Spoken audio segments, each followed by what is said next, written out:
The Democrat Party has become a party that openly aids and encourages and foments violence. They've been radicalized by Democrat Party rhetoric that describes anyone who doesn't share their warped, twisted worldview as fascists, worthy, by implication, of execution. They are using this language to mark people, to put a target on them.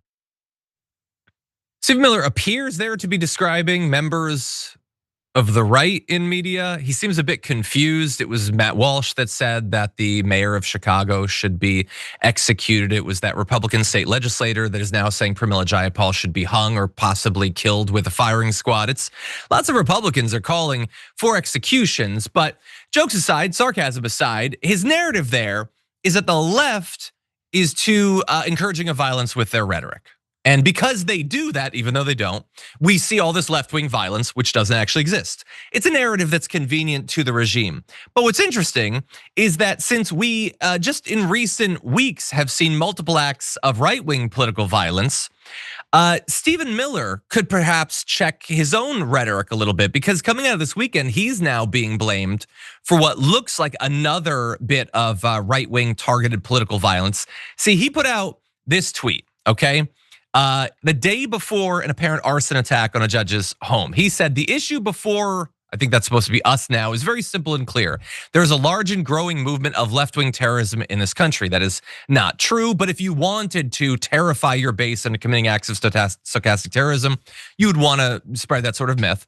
It is well organized and funded. It is shielded by far-left Democrat judges, prosecutors, and attorneys general. The only remedy is to use legitimate state power to dismantle terrorism and terror networks. So he is lying about the terrorism and then lying that the terrorists which don't exist are being protected by judges. And so weird that we've had such an uptick in threats against judges, which we've previously reported on the damage report. It's become incredibly common for there to be death threats against judges recently. Well, now we have this fire, which happened over the weekend. Police are investigating the cause of a fire that burned down the home of South Carolina Circuit Court Judge Diane Goodstein, who had reportedly received death threats for weeks related to her work.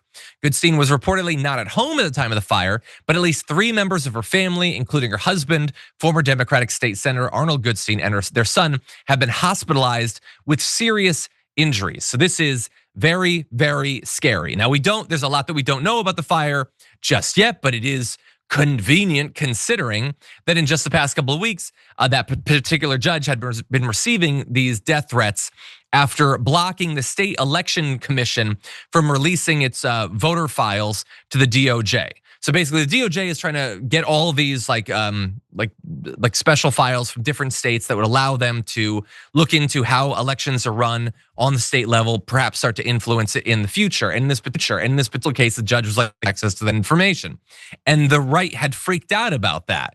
And so we talk about them putting targets on the backs of these judges. They love to do this. Donald Trump constantly tweets about the AGs, about the judges. This was one of those. And in the wake of people pointing out that he had been encouraging radicalization against judges, in this particular case, you can put up this tweet by Representative Dan Goldman, talks about the targeting of these judges. Stephen Miller freaks out about it, calls the person vile, deeply warped, and then says that no, they're actually the ones that are fighting political violence. Meanwhile, Dan Goldman tries to get him. He didn't answer right there a question about whether Stephen Miller actually will stand against political violence on all sides and not just the fictional left-wing political violence that Stephen Miller is pushing to help the regime. Dan Goldman sends him a second tweet: will you condemn all political violence or only that against your supporters? Which is the easiest thing to do in the world. You could do that and then go right back to spinning your fascist PR narratives. But he doesn't even respond to that. Because Stephen Miller, in addition to being like a strategist for the regime, is also an ideologue and a deeply weak person. And so he can't even bring himself to pretend to have an issue with right-wing political violence.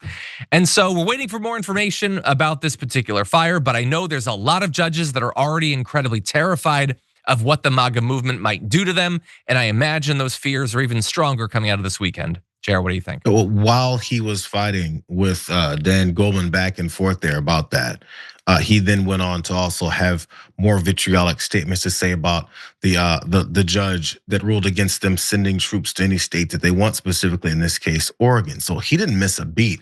As he's not answering the question about or not caring about this, seems to be arson attack from folks who are mad at this judge for her ruling.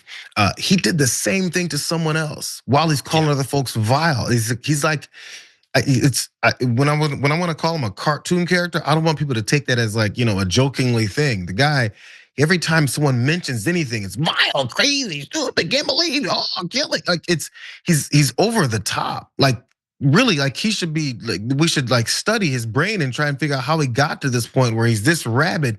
Enough people are weak enough to listen to him rail like this and snarl every time and call other folks terrorist judges that somehow are supporting terrorist networks. With all these terrorists in the streets who are demanding things like access to healthcare, and freedom and normal things like voting rights. Those are terroristic things from fascists. If normal freedom things are terroristic things to these guys, it means that they're against those things. I'm not sure why the guy who said, anybody that's Antifa, anti-fascist is against me, people haven't finished that equation. He's calling himself a fascist.